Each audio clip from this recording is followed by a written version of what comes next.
You're listening to Ask When, the podcast. Folks from all walks of life talk about their daily hustle and bustle, living and celebrating life, sharing tips on becoming champions, especially for those who are muscling mental and physical disabilities. Ask When, the podcast, with your host who has mustered over 30 years living with cerebral palsy and going strong.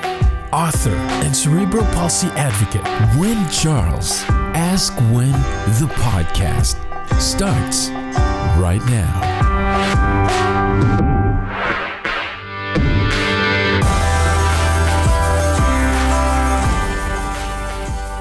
Welcome to Ask When, everyone.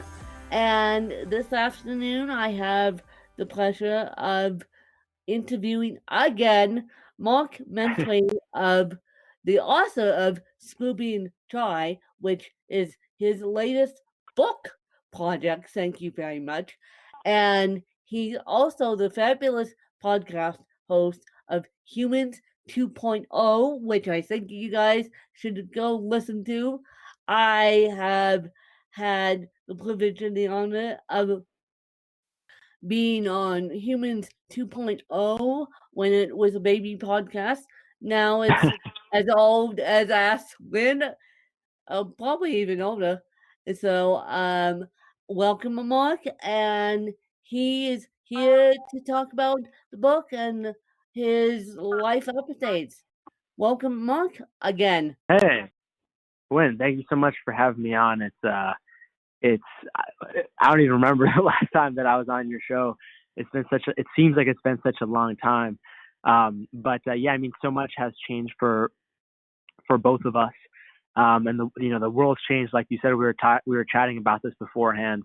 And yeah, I mean, it's definitely been crazy. So I appreciate you for inviting me on and just having this platform that we can kind of talk about these things while the world is in this state. I appreciate it. Well, you're welcome, Mark. And talk to me about the book. Why did you, not only do you have a phenomenal podcast, which I've listened to / been interviewed on, but you decided to write this book because you told me something fascinating before we hit record, something about introverts and being socially shy. And so what made you decide to become a published author? Yeah, absolutely, Wynn. So believe it or not, I was actually working on a different book before this. It was going to be a book that was kind of about like my podcast and all the different tools and whatnot that I have learned from interviewing a lot of these different guests.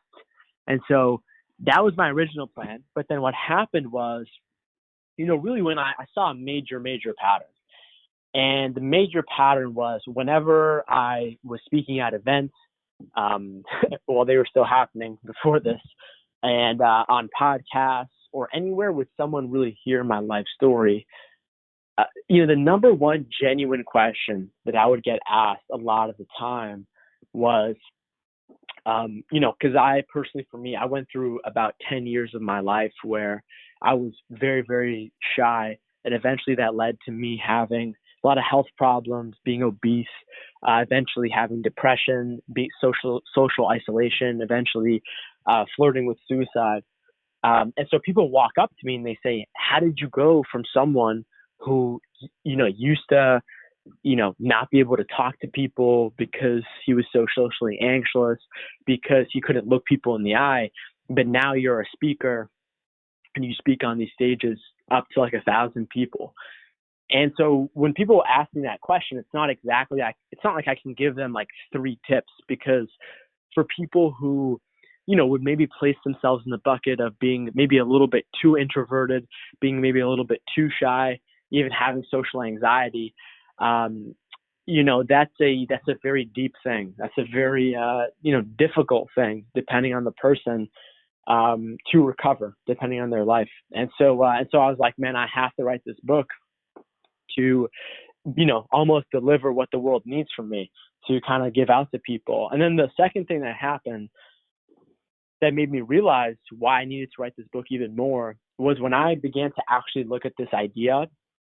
I saw that, one is the world, largely confuses, what does being shy really mean? What does being introverted mean? What, does that the same as having social anxiety?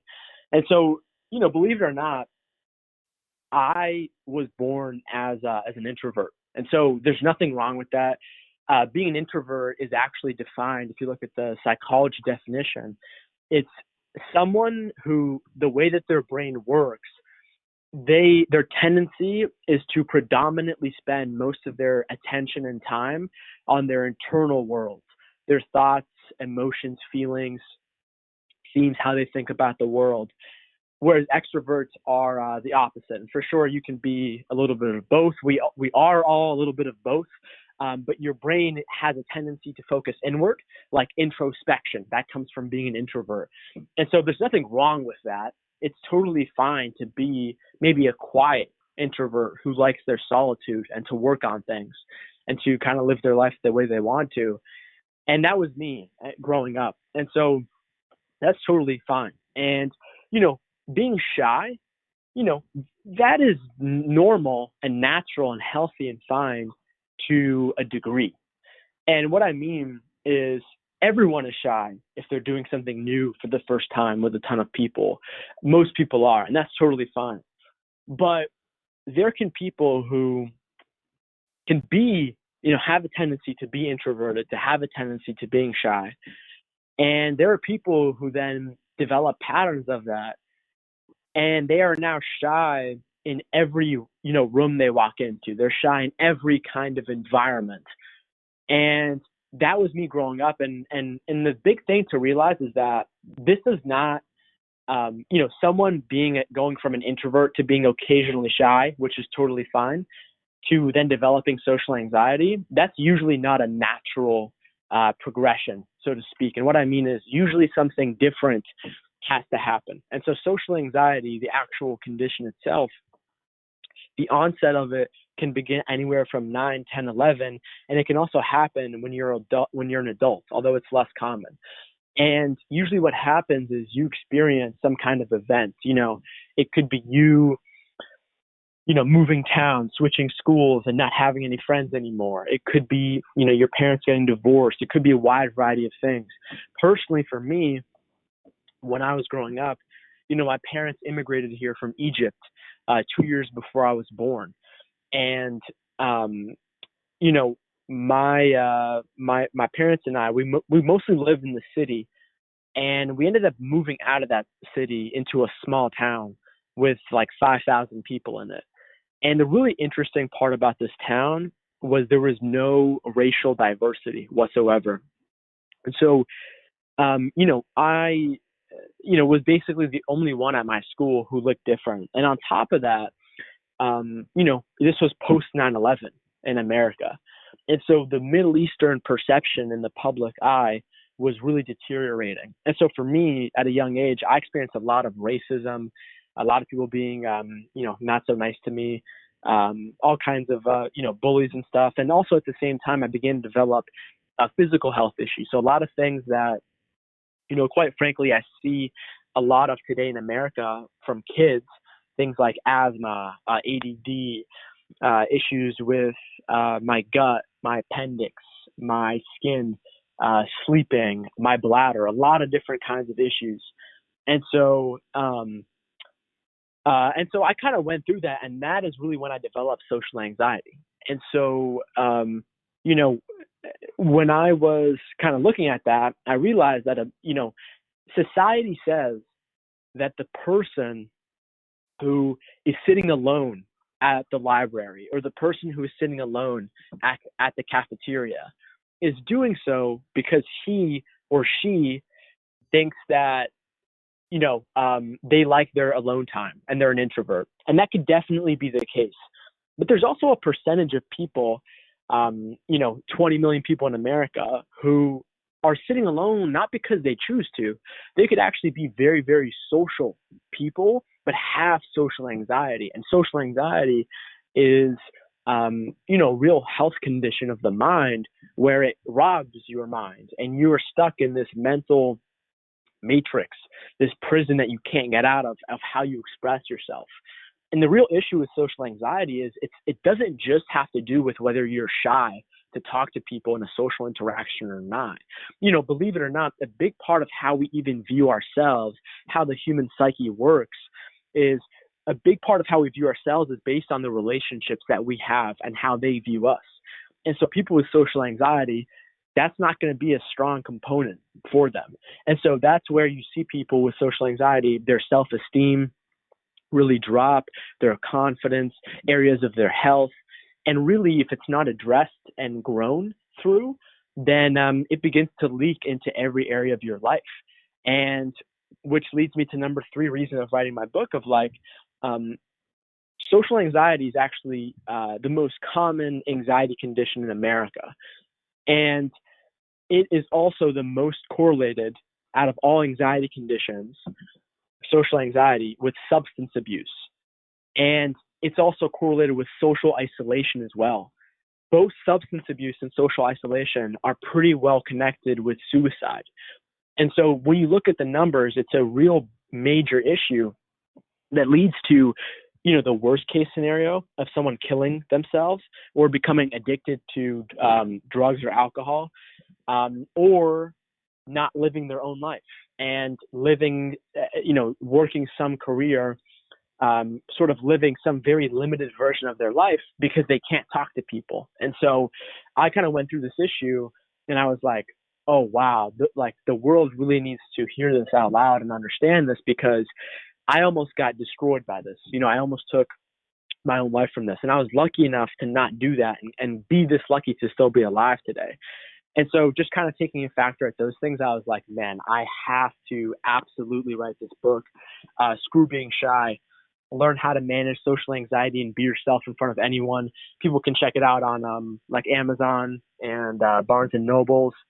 The audiobook should be out in the next few days.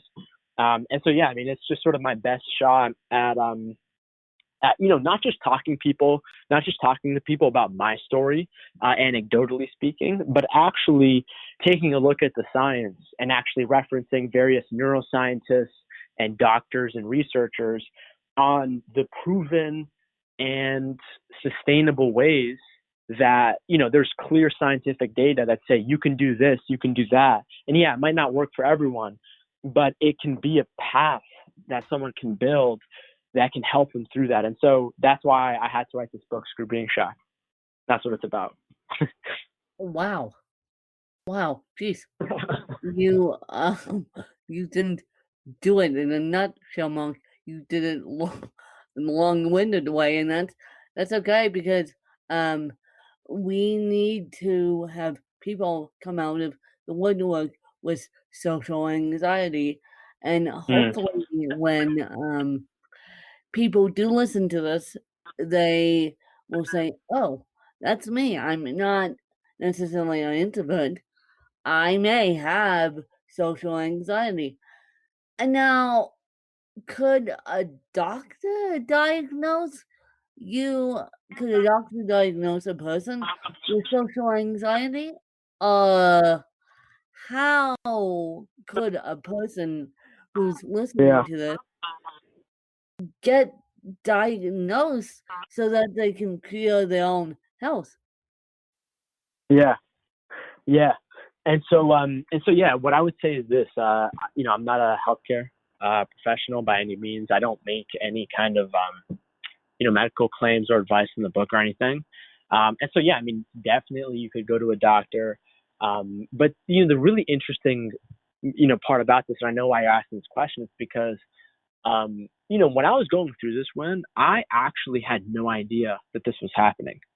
And so when I was experiencing social anxiety for over a decade of my life, I had no idea it was a thing. And so I just looked at myself and I just thought that this was just who I am. And I was just some kind of moral failing, some kind of flawed human who just could not talk to people and express himself. And so the real actual way that I found this out and that I had social anxiety was, I remember when I was 18 and I went to college, I went to my first college party and I got drunk for the first time in my life. And all of a sudden I'm at this party and now I could speak to anybody I wanted to. And so I remember thinking the next day after that had happened, I was like, wait, how was I just able to just walk up to anybody and talk to them? I've never been able to do that for my entire life. And that was sort of the first moment where I kind of went through this experience that showed me the contrast through, a chemical drug and, being intoxicated that, because alcohol is, it limits the part of your brain that factors in social judgment. And so, that's actually why social anxiety is the most used anxiety disorder with substances, because it's very easy to rely on a drug like alcohol or a different drug or something else that's dangerous for you, that can make you feel not socially anxious and more like yourself. And so when I kind of had that experience, that was the first time I ever realized that I had social anxiety. And so, I think that is obviously don't do that. Don't drink alcohol if you don't want to. But what I would say to that is I think the number one way that people can find out if they have it or not is just look at your life and see, if you're not doing things that you really want to because you're afraid to talk to people. And so, for example, all the things that I'm doing today, these are all the things that I've always wanted to do, but I couldn't because I couldn't talk. And so that was a major fear that eventually, built up a callous, an issue in my mind where I had to kind of go through it and learn more about mental health to then be able to kind of go on the track of being able to, actually kind of heal and being able to manage your social anxiety, because it can be super, super detrimental. But yeah, I mean, I like why you asked that question, because I think the first step is always conscious awareness. You can't begin to look at a problem if you don't know you have it in of itself. So yeah, it's interesting. Very, very interesting. And obviously, Humans 2.0, the podcast, could be found everywhere. And Mark, where could people find you? I know you hang out a lot on LinkedIn, but where could people find you other than LinkedIn? Yeah. So the podcast is a pretty interesting story.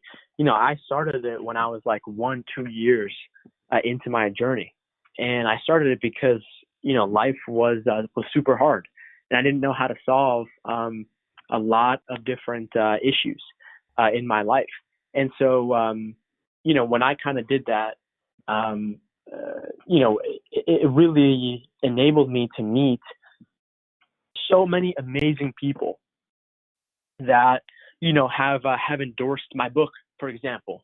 Like, I've been able to have clinical psychologists and doctors and neuroscientists and New York Times bestselling authors endorse my book because really of the podcast. And so it's been awesome. People like Dan Pink, Nir Eyal, Jordan Harbinger, Dr. Tasha Urich, Dr. Nicole LaPera, the holistic psychologist, Dan Schaubel, David Meltzer, Hal Elrod, a lot of amazing people. And so all that is because of the podcast. And it's really changed my life because, I didn't really start a podcast to make a brand, to make a social media account. I really started it because I wanted to create a system for myself where I could constantly get in front of the world's smartest people to self-improve and educate myself to do better. And so that for me is what the Humans 2.0 podcast is all about. People can check that out anywhere they listen to podcasts. And I mean, it's really like the direction that I've taken it now is I try to take a mental health focus, especially when it comes to like people out there that are doing stuff in the world. So I, like, for example, have had on, I had the co-founder of Netflix come on my show and I ask them about mental health. I have a lot of people from professional athletes to celebrity chefs to, all-time best-selling authors come on, and we kind of chat about these issues that a lot of people in our society don't talk about today, but we need to talk about them, especially in terms of the number one thing that I'm interested in is, not just the brain, but mental health in general. Like what governs someone's behavior? How does something happen? The whole view of mental health has really changed, and I think just using that word in and of itself, mental health, is adding to the stigma because it seems off. Because it's like when I say mental health, what are we talking about? Are we talking about someone who, was maybe born with a neurological disorder, or are we talking about somebody who experiences anxiety? And so I think we should rename it to maybe like brain health. And so I think that's kind of the number one thing that I explore on the show. And then, the thing is I'm not a doctor. I'm not a neuroscientist. I'm not a nutritionist. I'm not a behavioral analyst. And so for me, I'm just like kind of a normal guy, just kind of having these conversations. And a lot of people have benefited from it because of the fact that I'm just a normal dude and I'm not trying to be some expert or something like that. And so it's been it's been quite an interesting journey. We're now sitting at like 550 podcast episodes. And so, yeah, I mean, it's just been a wild ride, and it's really just kind of taken a thing of its own. Oh, yes, it does. Oh, yes, it is. And if you guys want to go way back in the archives and hear me on Humans 2.0, you're more than welcome to be my guest on that one. But yeah, it's interesting because Mark is a very, very intelligent interviewer. As I said, I've had the pleasure of following Mark / being on Humans 2.0, and Mark, you're kicking it in both the publishing world and the podcast world. But as we wrap this interview up, do you have any questions for me? Yeah, I mean, what I would say to you is what's COVID-19 Corona has really changed a lot of our lives, right? And I don't know about you, but I didn't see this coming at all. And so some people were educated about this in like January and even February. I had no idea this was happening, and so this really took me by surprise. And I was launching a book in the middle of it. I was about to do a TEDx talk. I had a lot of these events, a lot of business things that were on pause, canceled. And it's been a massive change. And honestly, I'm not going to lie, it's been hard. Now I kind of see the tunnel. I kind of see plan B. But I'm curious to ask you, like, just over like the last few weeks of the events unfolding, what's been like the number one lesson? Like, how have you been handling it? What are you trying to do? What are you not trying to do? Any thoughts regarding that? I think for mental health purposes, I am trying to stay away from the news. To the best of my abilities, I am trying to pump myself with music. I am trying to stay away from the news because the news is depressing right now. And so, Yeah. and I have a question for you. I'm sorry. Are you including Twitter in that? I am trying to stay away from social media. I am trying to keep everyone upbeat. I am asking people how honestly they're doing because I have had several friends get laid off. I myself got laid off. That's a long story in itself why.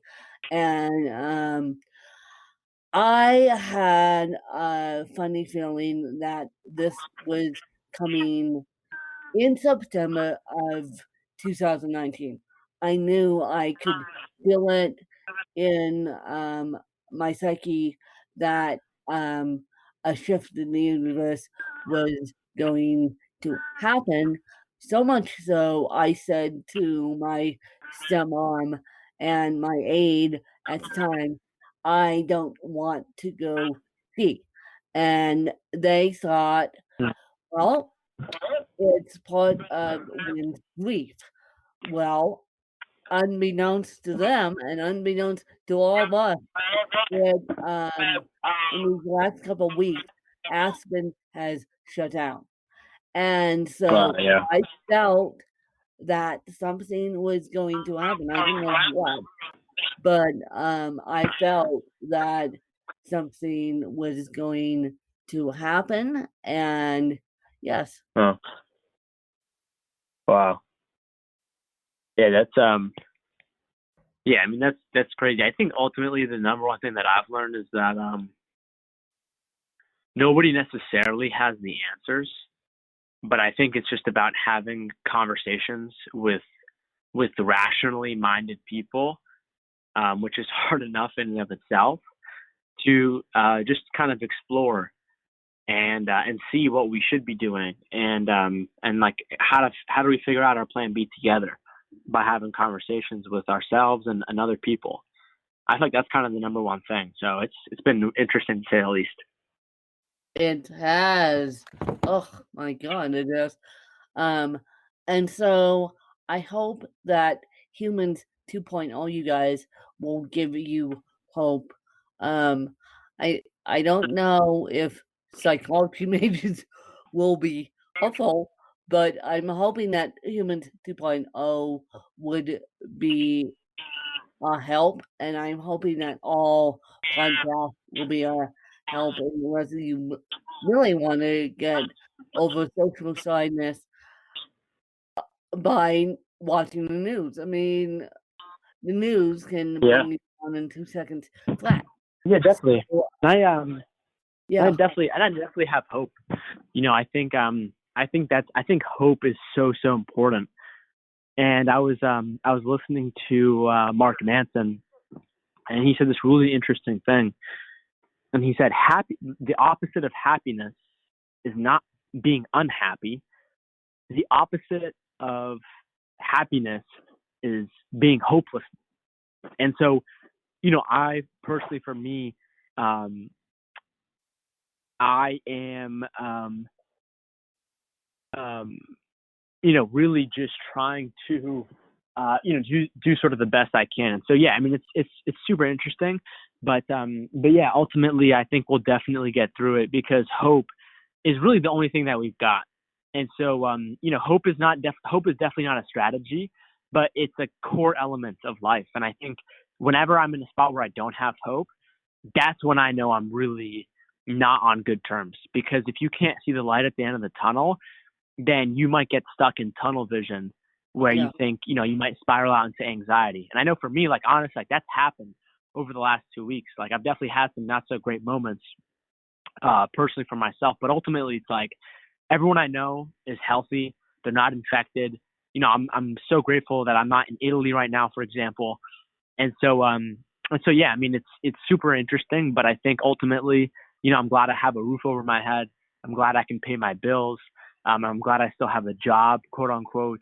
And so, yeah, I'm grateful. You know, despite what's happening, I'm still very, very grateful. Well, as we all should be. And for those of you who are listening to this, who know me personally and know Monk personally, you could reach out to us and you could we could try and help you. I mean, we could guide you on networks put together or massive, and we could try and help you. And now, Mark, what if people wanted to come on to Humans 2.0? Can they still do that? Or are you looking? Yeah, this is the best way to do it. Go impact the lives of 1 million people. Go impact the lives of 1 million people, and I'll come and find you. That's what I would say. Yeah. Okay. Go impact. I'm still on my way to doing that.